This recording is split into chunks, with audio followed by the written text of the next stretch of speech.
Hello friends, welcome back. Today we are going to talk about a major development in modern naval warfare. Red Cat Holdings, the American drone technology company, has just launched a brand new division called Blue Ops. This is not just a small announcement, it shows us how the US and its allies are preparing for the future of maritime warfare. Red Cat is already well known in the defense industry. Through its other divisions like Teal Drones and FlightWave Aerospace, it produces small drones and robotic systems that are used in multiple combat zones, including Ukraine. So what exactly will Blue Ops produce? Their main focus is unmanned surface vessels, or USVs.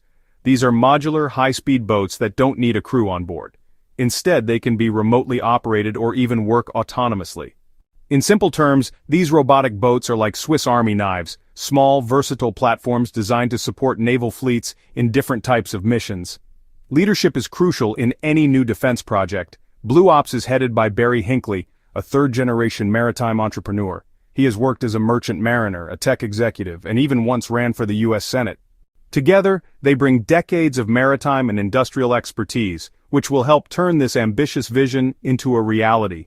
Why now? The launch of Blue Ops is perfectly timed with the U.S. government's priorities. Recently, the White House issued new executive orders to strengthen America's maritime industry.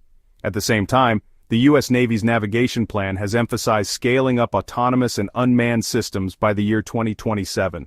It is not just about innovation, it's about answering national security demands and ensuring the U.S. Navy stays ahead of global threats. What makes this even more interesting is that Blue Ops will not be starting from scratch. The systems they are planning to produce are based on battle-tested USVs that have already seen real combat. If you follow the Ukraine war, you may have seen news about drone boats being used against Russian ships in the Black Sea. Blue Ops is taking similar proven concepts but scaling them up, industrializing them, and producing them in the United States for military use. This is important because modern warfare is changing fast. Large warships like destroyers and aircraft carriers are extremely powerful, but they are also expensive and vulnerable to new threats like drones and hypersonic missiles. Smaller unmanned boats offer something different. They can act as scouts, decoys, or even strike platforms. In short, they multiply the options available to naval commanders. The launch of Blue Ops also shows how the defense industry itself is evolving. Companies like Red Cat are no longer just focusing on one technology.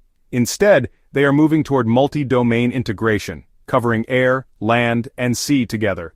For militaries, this means buying from one company and getting a whole ecosystem of autonomous systems that can work together.